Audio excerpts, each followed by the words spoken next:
Hello everyone, final revision में आपका स्वागत है और मैं हूं यश। आज के हमारे लेक्चर में हम विभिन्न संवैधानिक निकायों के अंतर्गत निर्वाचन आयोग, नियंत्रक एवं महालेखा परीक्षक, संघ लोक सेवा आयोग और राष्ट्रीय अनुसूचित जाति तथा राष्ट्रीय अनुसूचित जनजाति आयोग आदि के बारे में बात करेंगे। और आगे के लेक्चर में कुछ बचे हुए आयोग जैसे केंद्रीय सतर्कता आयोग आदि के बारे में भी डिटेल में बात करेंगे। तो उन सारे लेक्चर्स की अपडेट पाने के लिए यदि आप पहली बार इस चैनल पर आ रहे हैं तो चैनल को सब्सक्राइब ज़रूर करें। चलिए अब टाइम ना वेस्ट करते हुए लेक्चर स्टार्ट करते हैं। शुरुआत करते हैं निर्वाचन आयोग या इलेक्शन कमीशन से। तो भारतीय संविधान के भाग 15 के आर्टिकल 324 से 329 तक निर्वाचन आयोग तथा उससे संबंधित प्रावधान है। इसका स्वरूप भारतीय राज्य व्यवस्था में प्रशासनिक है। भारतीय संविधान में निर्वाचन आयोग के कार्य और शक्तियों का वर्णन है, लेकिन जन प्रतिनिधित्व अधिनियम 1950 और जन प्रतिनिधित्व अधिनियम 1951 के द्वारा निर्वाचन आयोग की शक्तियों को विस्तारित किया गया है तथा इलेक्शन कमीशन स्वतंत्र और निष्पक्ष चुनाव संचालित कराता है। अब यदि इसकी संरचना की बात करें तो निर्वाचन आयोग वर्तमान में 3 सदस्यों वाली संस्था है, जिसमें एक मुख्य निर्वाचन आयुक्त और 2 अन्य सदस्य होते हैं। इन सभी की नियुक्ति राष्ट्रपति द्वारा की जाती है। अब ये तीनों सदस्यों में जो मुख्य निर्वाचन आयुक्त है उसकी स्थिति अन्य निर्वाचन आयुक्तों की तुलना में उच्चतर नहीं है, बल्कि मुख्य निर्वाचन आयुक्त की प्राथमिकता सिर्फ इतनी है कि वह निर्वाचन आयोग की बैठक की अध्यक्षता करता है। अब इनकी संरचना में 1989 तक यह संस्था केवल 1 सदस्य की थी, लेकिन 1989 के बाद इस संस्था को 3 सदस्यीय बना दिया गया। लेकिन पुनः 1 साल बाद 1990 में पुनः इस संस्था को 1 सदस्यीय बनाया गया। लेकिन फिर दोबारा 1993 में यह संस्था दोबारा 3 सदस्यों वाली बन गई और अभी भी इसमें 3 सदस्य ही होते हैं। इन सदस्यों के यदि कार्यकाल की बात करें तो निर्वाचन आयुक्त का कार्यकाल अधिकतम 6 वर्ष या 65 वर्ष की उम्र तक होता है। अतः निर्वाचन आयुक्तों को कार्यकाल की स्वतंत्रता प्रदान की गई है। बात करें इनके वेतन भत्तों की तो निर्वाचन आयुक्तों के वेतन भत्तों का उल्लेख संविधान में नहीं है। आर्टिकल 324 के खंड 5 में यह उल्लेखित है कि राष्ट्रपति के द्वारा निर्वाचन आयुक्तों की सेवा शर्तों का निर्धारण किया जाएगा। अब वर्ष 1991 के निर्वाचन आयुक्तों की सेवा शर्तें और कार्य संचालन अधिनियम के अनुसार निर्वाचन आयुक्तों को उच्चतम न्यायालय के अन्य न्यायाधीशों के भांति ही वेतन और भत्ते प्राप्त होंगे। लेकिन अब इसमें एक अंतर भी है। उच्चतम न्यायालय के न्यायाधीशों के वेतन और भत्ते भारत की संचित निधि पर भारित होते हैं, लेकिन निर्वाचन आयुक्तों के वेतन भत्ते संचित निधि पर भारित नहीं है। तो यदि अब इन्हें शक्तिशाली बनाना है तो इनके वेतन भत्ते भी संचित निधि पर भारित होने चाहिए। अब निर्वाचन आयोग के सदस्यों की पदमुक्ति की यदि बात करें तो मुख्य निर्वाचन आयुक्त को हटाने का प्रावधान उसी तरह है जिस प्रकार उच्चतम न्यायालय के न्यायाधीशों को हटाया जा सकता है। तो इन्हें भी अक्षमता और कदाचार के आधार पर संसद के दोनों सदनों द्वारा विशेष बहुमत से प्रस्ताव पारित किया जाता है, जिसके बाद राष्ट्रपति इन्हें अपने पद से हटा देता है। लेकिन अब अन्य निर्वाचन आयुक्तों में यह प्रक्रिया लागू नहीं होती। जो अन्य 2 निर्वाचन आयुक्त हैं उन्हें राष्ट्रपति सीधे मुख्य निर्वाचन आयुक्त की अनुशंसा के आधार पर हटा सकता है, लेकिन राष्ट्रपति मुख्य निर्वाचन आयुक्त की सहमति के बिना अन्य निर्वाचन आयुक्तों को कभी नहीं हटा सकता। अब यह जो निर्वाचन आयोग की संरचना है इसमें सुधार के लिए बहुत सी मांगें उठ रही हैं। वे मांगें देख लेते हैं। तो पहली मांग है कि जो ये निर्वाचन आयुक्तों को पद से हटाने की प्रक्रिया है यह तीनों निर्वाचन आयुक्तों के लिए एक समान ही होनी चाहिए। संसद के द्वारा ही इन्हें हटाया जाना चाहिए। दूसरी मांग है कि इनकी नियुक्ति जो होती है वह एक विशेष समिति के द्वारा की जानी चाहिए, न कि सीधे राष्ट्रपति के द्वारा, ताकि उनकी नियुक्ति में राजनीतिक हस्तक्षेप ना हो। और तीसरी मांग है कि निर्वाचन आयोग के लिए एक पृथक और स्वायत्त सचिवालय की आवश्यकता है। क्या होता है कि निर्वाचन आयोग हमेशा इलेक्शन के समय संघ सरकार के पदाधिकारियों की मांग करते हैं, क्योंकि निर्वाचन आयोग में स्वयं के पदाधिकारी नहीं है, इसीलिए उसका स्वयं का पृथक और स्वायत्त सचिवालय होना जरूरी है। चलिए अब आगे जानते हैं कि निर्वाचन आयोग कार्य कौन कौन से करता है। तो पहला कार्य है कि यह चुनाव की तिथियों का निर्धारण करता है। संविधान पीठ के अनुसार चुनाव कराना निर्वाचन आयोग का विशेषाधिकार है और न्यायालय के अनुसार सार्वजनिक अशांति चुनावों को टालने की वजह हो सकती है, जैसा कि निर्वाचन आयोग ने गुजरात में किया था। इसका दूसरा कार्य है डिलिमिटेशन ऑफ कॉन्स्टिट्यूएंसीज, निर्वाचन क्षेत्रों का परिसीमन या सीमांकन करना। अब परिसीमन आयोग अधिनियम 1952 में यह प्रावधान किया गया है कि 10 वर्ष बाद होने वाली प्रत्येक जनगणना के उपरांत निर्वाचन क्षेत्रों का सीमांकन किया जाना चाहिए। मुख्य निर्वाचन आयुक्त इस परिसीमन आयोग का पदेन सदस्य होता है और उसके अतिरिक्त इनमें 2 उच्चतम न्यायालय और उच्च न्यायालय के अवकाश प्राप्त न्यायाधीश भी होते हैं। अगला कार्य आता है मतदाता सूचियां तैयार करना या प्रिपरेशन ऑफ इलेक्टोरल रोल्स। तो निर्वाचन आयोग के द्वारा लोकसभा, राज्यसभा और विधानसभा के प्रत्येक चुनाव या मध्यावधि चुनाव के पूर्व मतदाता सूचियां तैयार करवाई जाती हैं।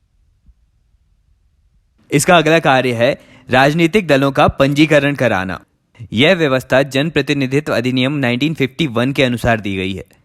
अब चुनाव आयोग पंजीकृत दल को चुनाव में उसके प्रदर्शन को देखते हुए कुछ शर्तों के आधार पर उसे राष्ट्रीय या राज्य स्तर के राजनीतिक दल के रूप में मान्यता प्रदान करता है। अब राजनीतिक दल को एक चुनाव चिन्ह भी आवंटित होता है जिसे वह पूरे भारत में इस्तेमाल कर सकता है। अब देखें कि चुनाव आयोग राष्ट्रीय दल किसे घोषित करेगा। तो कोई भी ऐसा दल जो लोकसभा और विधानसभा के आम चुनावों में 4 या अधिक राज्यों में वैध मतों का 6% मत प्राप्त करता है और इसके साथ वह किसी राज्य या राज्य के लोकसभा सीटों का 4 सीटें प्राप्त करता है, अथवा जो दल लोकसभा में 2% स्थान जीतते हैं या ये सदस्य 3 विभिन्न राज्यों से चुने जाते हैं। और इसके अलावा भी यदि कोई दल कम से कम 4 राज्यों में राज्य स्तरीय दल के रूप में मान्यता प्राप्त कर लेता है, तो इन 3 कंडीशंस में से कोई एक भी कंडीशन यदि कोई दल फुलफिल कर लेता है तो उसे राष्ट्रीय दल या नेशनल पार्टी की मान्यता प्राप्त हो जाती है। अब ये देखते हैं कि निर्वाचन आयोग किसी भी दल को राज्य स्तरीय या स्टेट पार्टी कैसे घोषित करेगा। तो इसकी भी शर्तें हैं कि यदि कोई दल राज्य की विधानसभा के आम चुनाव में उस राज्य से हुए कुल वैध मतों का 6% प्राप्त करता है और इसके अलावा उसने संबंधित राज्य के 2 स्थान प्राप्त किए हों, अथवा यदि वह दल लोकसभा के लिए हुए आम चुनाव में उस राज्य के कुल वैध मतों का 6% प्राप्त करता है तथा इसके अतिरिक्त उसने संबंधित राज्य में लोकसभा की कम से कम 1 सीट जीती है, या फिर यदि उस दल ने राज्य की विधानसभा के कुल स्थान का 3% या 3 सीटें जो भी ज्यादा हो प्राप्त की हैं, तो इन 3 कंडीशन में से किसी भी एक कंडीशन को फुलफिल करने वाला कोई भी दल स्टेट पार्टी के रूप में नामित किया जा सकता है। चलिए अब फिर से आते हैं निर्वाचन आयोग के कार्यों की ओर। तो इसके अब अर्ध न्यायिक कार्य या क्वेसी जुडिशियल फंक्शंस की बात करें तो आर्टिकल 103 के अंतर्गत राष्ट्रपति संसद के सदस्यों की अयोग्यता के संबंध में निर्वाचन आयोग से परामर्श कर सकता है, और आर्टिकल 192 के अंतर्गत राज्य विधानमंडल के सदस्यों के संबंध में यह अधिकार राज्य के राज्यपाल को दिया गया है। मतलब यहां यह एक परामर्शदात्री निकाय के रूप में है। अब इसके अन्य कार्यों की बात करें तो राजनीतिक दलों के लिए आचार संहिता तैयार करना, राजनीतिक दलों को आकाशवाणी पर चुनाव प्रचार की सुविधाएं दिलाना, उम्मीदवारों द्वारा किए जाने वाले कुछ व्यय की राशि को निश्चित करना, मतदाताओं को राजनीतिक प्रशिक्षण देना, चुनाव याचिकाओं आदि के संबंध में सरकार को आवश्यक परामर्श देना, और इन कार्यों के साथ साथ उससे अपेक्षा की जाती है कि वह समय समय पर सरकार को अपने कार्यों के संबंध में प्रतिदिन सूचना और चुनाव प्रक्रिया में सुधार के लिए सुझाव देता रहेगा। चलिए अब निर्वाचन आयोग की शक्तियों की यदि बात करें तो यह एक संवैधानिक निकाय है जो कि सिविल न्यायालय की शक्ति धारण करता है। यह संस्था भारतीय भूभाग में किसी भी व्यक्ति को समन जारी कर सकती है, साथ ही सरकार के किसी भी विभाग से संबंधित जरूरी फाइलों को देख सकती है। इसके अलावा आयोग के पास न्यायिक शक्तियां भी हैं। वह निर्वाचन से संबंधित विवादों का निपटारा और उम्मीदवारों तथा दलों पर कार्यवाही करने के लिए राज्यपाल या राष्ट्रपति को सिफारिश भी करता है। तो ये सारी बातें थी निर्वाचन आयोग या इलेक्शन कमीशन से संबंधित। अब इसी से रिलेटेड एक और लेक्चर बनाऊंगा बाद में, जिसमें आदर्श चुनाव आचार संहिता और चुनाव सुधार से संबंधित मुद्दों को हम डिटेल में डिस्कस करेंगे। अब इसमें ही विभिन्न आर्टिकल्स को और देख लेते हैं। तो आर्टिकल 324 में चुनाव कार्य कराने की बात कही गई है, जिसमें चुनाव कराने का दायित्व, अधीक्षण, निर्देशन और नियंत्रण की शक्ति आती है। आर्टिकल 325 में धर्म, नस्ल, जाति, लैंगिक भेदभाव के आधार पर किसी भी व्यक्ति विशेष को मतदाता सूची में शामिल न करने अथवा चुनाव प्रक्रिया में शामिल करने के लिए नहीं रोका जा सकता। आर्टिकल 326 में कहा गया है, लोकसभा और विधानसभाओं में चुनाव वयस्क मताधिकार के आधार पर किया जाएगा। 327 के अनुसार संसद या विधायिका को विधायिकाओं के चुनाव निर्वाचन के संबंध में कानून बनाने की शक्ति है। आर्टिकल 328 में राज्य के विधानमंडल को राज्य के भीतर चुनाव निर्वाचन के लिए कानून बनाने की शक्ति है। और आर्टिकल 329 में चुनावी प्रक्रिया में न्यायालयों के हस्तक्षेप पर रोक है। तो ये सारी बातें थी चुनाव आयोग के बारे में। चलिए आज के अगले टॉपिक में बात करते हैं controller and auditor general of India या नियंत्रक एवं महालेखा परीक्षक या CAG के बारे में। तो पहले तो इनसे संबंधित विभिन्न आर्टिकल्स के बारे में जान लेते हैं। तो आर्टिकल 148 कैग की नियुक्ति, शपथ और सेवा शर्तों से संबंधित है। आर्टिकल 149 भारत के नियंत्रक और महालेखा परीक्षक के कर्तव्यों और शक्तियों से संबंधित है। आर्टिकल 150 कहता है कि संघ और राज्यों को खाता का विवरण राष्ट्रपति के अनुसार रखना होगा। आर्टिकल 151 कहता है कि संघों के खातों से संबंधित कैग की रिपोर्ट राष्ट्रपति को सौंपी जाएगी, जो संसद के प्रत्येक सदन पटल पर रखी जाएगी। आर्टिकल 279 के अनुसार शुद्ध आय की गणना कैग द्वारा प्रमाणित की जाती है, जिसका प्रमाण पत्र अंतिम माना जाता है। आगे भारत के संविधान की तीसरी अनुसूची की धारा 4 भारत के कैग और सर्वोच्च न्यायालय के न्यायाधीशों द्वारा पदभार ग्रहण करने के समय ली जाने वाली शपथ का प्रावधान करती है। छठी अनुसूची के अनुसार जिला परिषद या क्षेत्रीय परिषद के खातों को राष्ट्रपति और कैग द्वारा अनुमोदित प्रारूप के अनुसार रखा जाना चाहिए। चलिए अब इन विभिन्न प्रावधानों को देखने के बाद कैग के बारे में डिटेल में जानते हैं। तो भारतीय संविधान के आर्टिकल 148 में नियंत्रक और महालेखा परीक्षक का वर्णन है। यह नियंत्रक का अर्थ है सरकार के समस्त खर्चों पर निगरानी करना और ऐसा प्राधिकार रखना जो सरकार के वित्त पर नियंत्रण रखे। इसके अलावा महालेखा परीक्षक का अर्थ है संसद द्वारा आवंटित धन की देखरेख करना, साथ ही यह देखना कि सरकारी धन का प्रयोग उचित तरीके से हो रहा है या नहीं, और इसी के साथ सरकार को वित्तीय मितव्ययता के तरीके भी बताना। भारत में नियंत्रक और महालेखा परीक्षक केवल लेखा परीक्षक का कार्य करता है, ना कि नियंत्रक का। मतलब यहां सिर्फ यह ऑडिटर जनरल है। अब आगे इसकी संरचना की यदि बात करें तो नियंत्रक एवं महालेखा परीक्षक एक सदस्यीय संस्था है। यह भारत के महालेखा परीक्षा विभाग का संवैधानिक प्रमुख है और इस विभाग के अन्य अधिकारी पूर्णतः कैग के अधीन होते हैं। भारत के अन्य राज्यों में कैग के एजेंट के रूप में कई अन्य अकाउंटेंट जनरल नियुक्त किए जाते हैं, जो राज्यों के लेखाओं की जानकारी कैग को देते हैं। संविधान के आर्टिकल 148 के अनुसार राष्ट्रपति वारंट एवं सील के द्वारा नियंत्रक एवं महालेखा परीक्षक की नियुक्ति करता है तथा राष्ट्रपति के द्वारा उसे स्वयं अथवा अपने प्रतिनिधि के माध्यम से शपथ दिलाई जाती है तथा कैग राष्ट्रीय वित्त का संरक्षक होता है। कैग का कार्यकाल 6 वर्ष या अधिकतम उम्र 65 वर्ष तक होती है।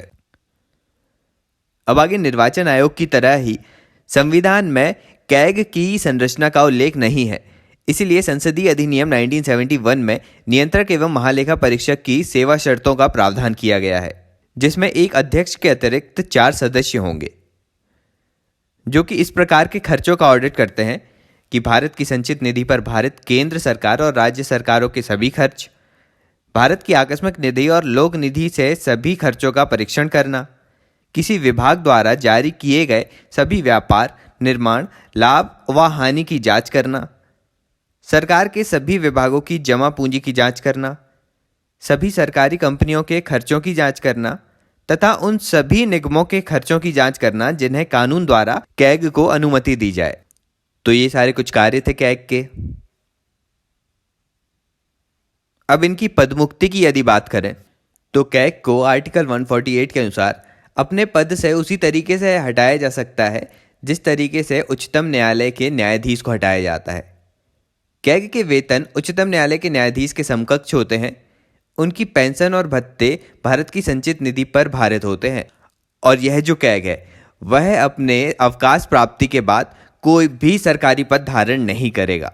अब ये सारी सेवा शर्तों का निर्धारण वर्ष 1971 में किया गया था वर्ष 1976 में नियंत्रक एवं महालेखा परीक्षक को लेखांकन के कार्यों से मुक्त कर दिया गया है। अब इसके बारे में एक इन्फॉर्मेशन यह है कि कैग जो है भारत में वह नियंत्रक के रूप में कार्य नहीं करता, इसीलिए सरकार के द्वारा भारत की संचित निधि से व्यय करने के लिए इसकी पूर्व अनुमति की आवश्यकता नहीं होती, बल्कि पैसे खर्च होने के बाद इसका कार्य शुरू होता है। अब आगे लेखा परीक्षक की रिपोर्ट की बात करें तो कैग के द्वारा अपनी रिपोर्ट राष्ट्रपति को सौंपी जाती है। राष्ट्रपति के द्वारा इसे संसद के समक्ष प्रस्तुत किया जाता है।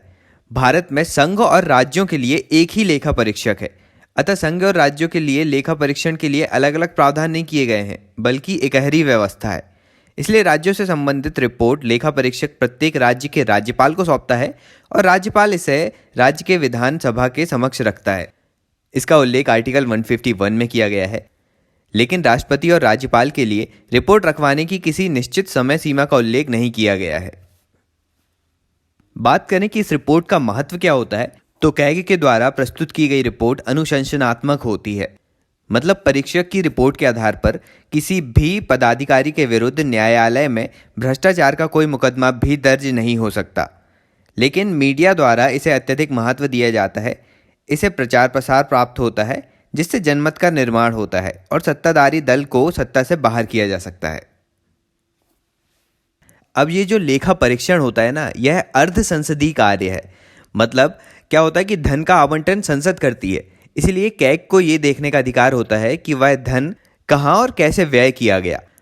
अब इसी के चलते वर्ष 1976 में लेखांकन और लेखा परीक्षण का कार्य अलग कर दिया गया था। लेखांकन का कार्य मंत्रालय या विभाग द्वारा स्वयं किया जाता था, जबकि लेखा परीक्षण कैग के द्वारा किया जाता है। लेकिन अब कैग के पास यह अधिकार होता है कि वह लेखांकन के तरीकों का निर्धारण कर सकता है, जिससे कि देश में लेखांकन नियमों में एक रूपता स्थापित हो सके। अब इन लेखा परीक्षण में ना 3 विधियां यूज होती हैं। पहला तो निष्पादन परीक्षण किया जाता है, जिसमें देखा जाता है कि सरकार के द्वारा खर्च की गई राशि का कितना व्यावहारिक लाभ हुआ। दूसरा वैधानिक परीक्षण किया जाता है, जिसमें देखते हैं कि पैसा जिस मद के लिए दिया गया उसी मद पर खर्च हुआ या नहीं। तीसरा मितव्ययिता का परीक्षण होता है, जिससे फिजूल खर्चों पर प्रतिबंध लगाया जा सके। अब कैग की शक्तियों की यदि बात करें तो यह सर्वोच्च लेखांकन संस्था है। यह सिविल न्यायालय की शक्तियां धारण करता है तथा किसी विभाग के लेखा प्रपत्र की जांच कर सकता है और किसी भी विभाग से दस्तावेज मंगवा भी सकता है। अब आगे बात करते हैं कैग एवं लोक लेखा समिति के बारे में। तो कैग जो अपनी रिपोर्ट राष्ट्रपति को देता है और राष्ट्रपति उसे संसद के सामने रखवाते हैं, तो संसद द्वारा कैग की रिपोर्ट को लोक लेखा समिति या पब्लिक अकाउंट कमेटी को सौंपा जाता है। होता क्या है कि कैग की रिपोर्ट तकनीकी किस्म की होती है, इसलिए लोक लेखा समिति के द्वारा इसे सरल बनाया जाता है और इसके बाद इसे संसद के समक्ष प्रस्तुत भी किया जाता है। लोक लेखा समिति द्वारा रिपोर्ट को समझने के लिए कभी भी कैग को बुलाया जा सकता है, अतः रिपोर्ट को सरलीकृत करने में कैग लोक लेखा समिति की सहायता करता है। आगे देखते हैं उच्चतम न्यायालय और कैग के बारे में। तो सुप्रीम कोर्ट के द्वारा नियंत्रक एवं महालेखा परीक्षक को प्रभावशाली बनाया गया है। क्योंकि होता यह है कि कैग की रिपोर्ट अनुशंसनात्मक होती है, इसलिए इस आधार पर किसी व्यक्ति के विरुद्ध न्यायालय में कार्यवाही संभव नहीं होती। लेकिन परीक्षक की रिपोर्ट के आधार पर ही सुप्रीम कोर्ट में जनहित याचिका प्रस्तुत की गई है और न्यायालय के द्वारा कोयला आवंटन, स्पेक्ट्रम के आवंटन को रद्द कर दिया गया है। अतः नियंत्रक एवं महालेखा परीक्षक की बढ़ती शक्तियों में न्यायालय का अत्यधिक योगदान है। अब एक इन्फॉर्मेशन यह है कि कैग जितने भी लेखा परीक्षण करता है उसमें पीपीपी या पब्लिक प्राइवेट पार्टनरशिप के माध्यम से किए जाने वाले कार्य शामिल नहीं होते, लेकिन इनके लेखा परीक्षण की मांग की जा रही है। अब कैग से रिलेटेड कुछ मुद्दे भी आते हैं, जैसे कुछ वर्ग इसके बहुसदस्यीय होने की मांग कर रहे हैं, तो कुछ मानते हैं कि यह एक सदस्यीय ही ठीक है। कैग की आलोचना भी इस प्रकार की जाती है कि कैग केवल वित्तीय खर्चों की निगरानी करता है, इससे प्रशासनिक कुशलता के संबंध में सही जानकारी नहीं प्राप्त होती। मतलब होता क्या है कि विभिन्न प्रशासनिक निर्णय परिस्थितियों के अनुसार लिए जाते हैं, लेकिन कैग की सक्रिय भूमिका के कारण भारत में निवेश का वातावरण हतोत्साहित होता है और नौकर साहब भी पहल करने में परहेज करते हैं। जैसे कि 2G रिपोर्ट और कोयला आवंटन रद्द करने के कारण भारत में निवेश भी कुप्रभावित हुआ था और उनके ऑडिट में तत्कालीन प्रशासनिक परिस्थितियों को नहीं देखा गया। इस तरह के कुछ विवादास्पद मुद्दे कैग के संबंध में बताए जाते हैं। लेकिन आज भी कैग का महत्व है, जो कि एक स्वायत्त संस्था है। इसके अतिरिक्त यह एक संवैधानिक और प्रशासनिक संस्था है जिसकी भूमिका उच्चतम न्यायालय और निर्वाचन आयोग की भांति ही महत्वपूर्ण है। अब इसी पॉइंट पर हमने कंट्रोलर एंड ऑडिटर जनरल के बारे में सारी बातें जान ली। अब आज के अगले टॉपिक में बात करते हैं यूनियन पब्लिक सर्विस कमीशन या संघ लोक सेवा आयोग के बारे में। तो संविधान निर्माण से पूर्व वर्ष 1926 में ली कमीशन की सिफारिश पर सर्वप्रथम लोक सेवा आयोग की स्थापना की गई थी। 1935 में भारत शासन अधिनियम में संघ लोक सेवा आयोग का प्रावधान विद्यमान है और संविधान में आर्टिकल 315 से लेकर 323 तक संघ लोक सेवा आयोग का उल्लेख किया गया है। आगे इसकी संरचना की यदि बात करें तो संघ लोक सेवा आयोग में एक अध्यक्ष और अन्य सदस्य होते हैं जिनका निर्धारण राष्ट्रपति द्वारा किया जाता है।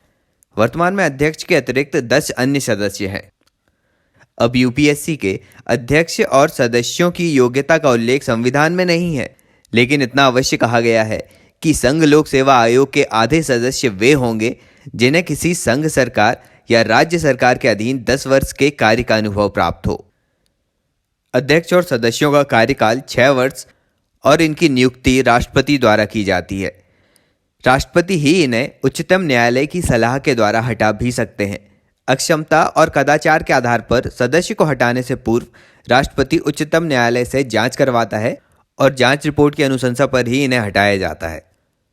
अब इसके अलावा भी यदि उन्होंने कार्यकाल के दौरान किसी अन्य विभाग की सेवा को स्वीकार किया हो तो भी उसे हटाया जा सकता है। आगे बात करें आयोग की स्वतंत्रता एवं स्वायत्तता के बारे में, तो आर्टिकल 322 के अनुसार संघ लोक सेवा आयोग के अध्यक्ष और सदस्यों के वेतन और भत्ते भारत की संचित निधि पर भारित होते हैं। संघ लोक सेवा आयोग के अध्यक्ष को अवकाश के बाद भारत सरकार के अंतर्गत कोई अन्य पद धारण करने की अनुमति नहीं होती, लेकिन संघ लोक सेवा आयोग के सदस्य आयोग के अध्यक्ष के रूप में नियुक्त हो सकते हैं और वे सदस्य अन्य किसी राज्य लोक सेवा आयोग के अध्यक्ष के रूप में भी बनाए जा सकते हैं। इसके अलावा राज्य लोक सेवा आयोग का अध्यक्ष संघ लोक सेवा आयोग के अध्यक्ष एवं सदस्यों के रूप में भी नियुक्त हो सकता है। अब इनकी स्वायत्तता में यह प्रावधान दिया जाता है कि राष्ट्रपति इन्हें स्वतः ही नहीं हटा सकता, बल्कि उच्चतम न्यायालय की जांच पर ही हटाएगा। अब आयोग के कार्यों की यदि बात करें तो यह केंद्रीय सेवाओं जैसे सिविल सर्विसेज, अखिल भारतीय सेवाएं आदि के लिए एक भर्ती एजेंसी है। अतः यूपीएससी के द्वारा केंद्रीय सेवाओं के लिए प्रतियोगी परीक्षाओं का आयोजन किया जाता है और आयोग परीक्षा के पाठ्यक्रम और परीक्षा प्रक्रिया का भी निर्धारण करता है। जब 2 या 2 से अधिक राज्य अपने लिए एक संयुक्त राज्य लोक सेवा आयोग के गठन का अनुरोध करें तो ऐसी स्थिति में संघ लोक सेवा आयोग द्वारा परीक्षा का आयोजन किया जा सकता है। अब आगे यूपीएससी के सलाहकारी कार्यों की बात करें तो केंद्रीय सेवाओं और अखिल भारतीय सेवाओं की प्रोन्नति और प्रतिनियुक्ति तथा इनके विरुद्ध अनुशासनात्मक कार्यवाही के संबंध में संघ लोक सेवा आयोग द्वारा परामर्श किया जाता है।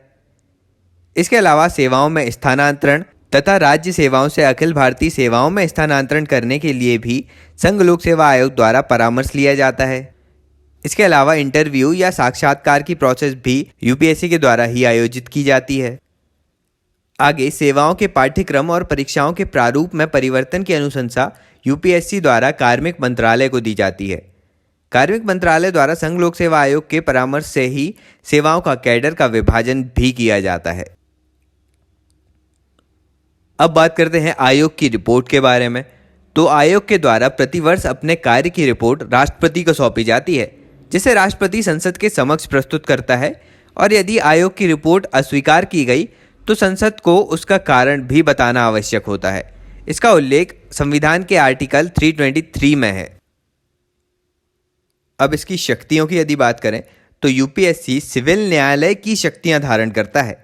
देश के किसी भी नागरिक को वह समन जारी कर सकता है और किसी भी विभाग की रिपोर्ट भी मंगवा सकता है।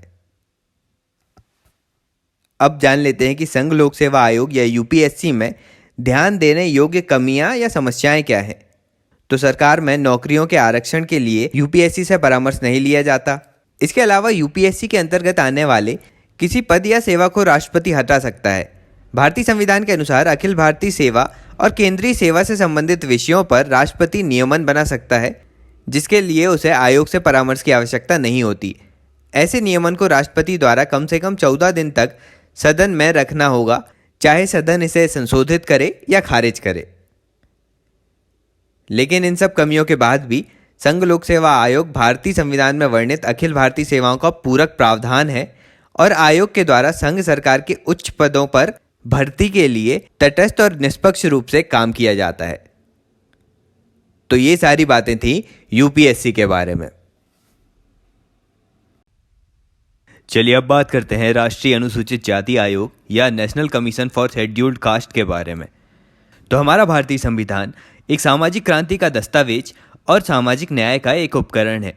इसलिए संविधान में अनुसूचित जाति और जनजाति के लिए विशेष प्रावधान किए गए हैं। भारतीय संविधान के अनुच्छेद 338 में यह स्पष्ट रूप से उल्लिखित है कि राष्ट्रपति संविधान में वर्णित अनुसूचित जाति और जनजाति की संवैधानिक अधिकारों की रक्षा के उपायों की जांच के लिए एक विशेष अधिकारी की नियुक्ति करेगा। वर्ष 1978 में कैबिनेट प्रस्तावों द्वारा अनुसूचित जाति और जनजाति आयोग की स्थापना की गई। 65वें संविधान संशोधन 1990 के द्वारा अनुसूचित जाति और जनजाति के लिए एक बहुसदस्यीय अनुसूचित जाति और जनजाति आयोग की स्थापना की गई। लेकिन आगे चलकर 89th कॉन्स्टिट्यूशनल अमेंडमेंट एक्ट 2003 के द्वारा अनुसूचित जाति और अनुसूचित जनजाति आयोग को अलग अलग कर दिया गया। अब इनके पृथक नाम आर्टिकल 338 के अनुसार राष्ट्रीय अनुसूचित जाति आयोग और आर्टिकल 338 के क्लॉज ए के अनुसार राष्ट्रीय अनुसूचित जनजाति आयोग हैं और ये दोनों ही संवैधानिक संस्थाएं हैं। अब national commission for scheduled caste की संरचना की बात करें तो अनुसूचित जाति आयोग में एक अध्यक्ष, एक उपाध्यक्ष और 3 सदस्य होते हैं। इन सभी का कार्यकाल 3 वर्ष का होता है। इन्हें दोबारा अपने पद पर नियुक्त किया जा सकता है, लेकिन 2 बार से ज़्यादा इन्हें अपने पद पर नियुक्त होने का अधिकार नहीं होता। आयोग के अध्यक्ष और सभी सदस्यों की नियुक्ति राष्ट्रपति द्वारा स्वयं के हस्ताक्षर और मुहर लगाकर की जाती है। नियुक्ति के संदर्भ में राष्ट्रपति नियमों का निर्माण कर सकता है। याद रखिएगा, राष्ट्रपति कर सकता है नियमों का निर्माण, ना कि संसद। अनुसूचित जाति आयोग के अध्यक्ष को कैबिनेट मंत्री का तथा उपाध्यक्ष को राज्य मंत्री का दर्जा प्राप्त होता है।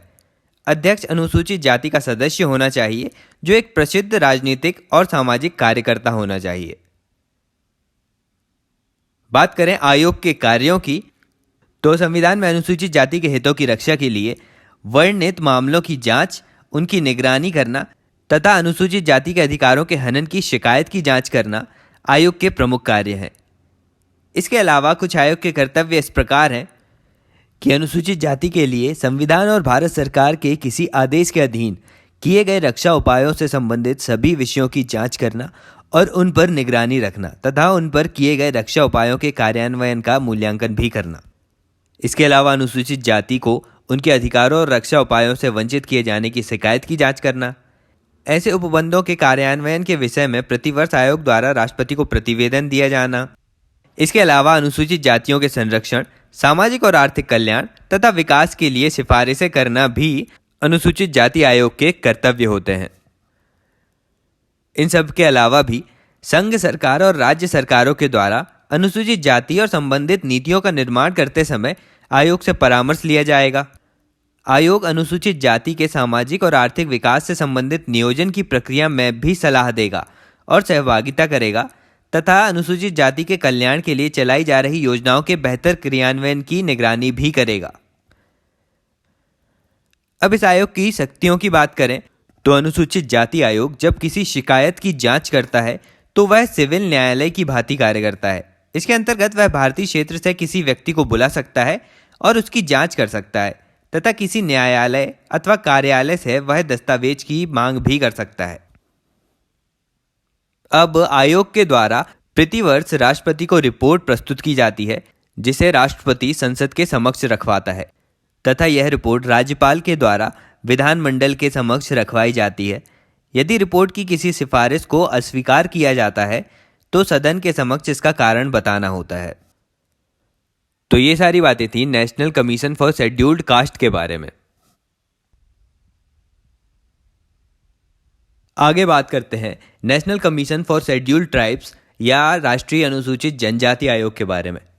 तो आर्टिकल 341 में राष्ट्रपति के द्वारा अनुसूचित जाति का निर्धारण किया जाता है, जिसमें राज्यों के राज्यपाल से भी परामर्श किया जाता है, जबकि अनुसूचित जनजाति का अभिप्राय आदिवासी अथवा वनवासी से है, जो भौगोलिक रूप से सुदूर पहाड़ी क्षेत्रों में रहते हैं और वे अत्यधिक पिछड़े हुए हैं। ये अपनी आजीविका के लिए वन्य उत्पादों और कृषि पर निर्भर होते हैं। उनकी भाषा संस्कृति विशिष्ट होती है और वे समाज की मुख्य धारा में शामिल नहीं होते। वे स्वयं को अलग थलग बनाए रखते हैं और उत्तर पूर्वी राज्यों में जनजातियों की आबादी सर्वाधिक है। अब इस आयोग के बारे में जानें तो 89वें संविधान संशोधन अधिनियम 2003 के द्वारा पृथक रूप से राष्ट्रीय अनुसूचित जनजाति आयोग का गठन आर्टिकल 338 के क्लॉज ए के अनुसार किया गया। आयोग में एक अध्यक्ष, एक उपाध्यक्ष और 3 सदस्य होते हैं।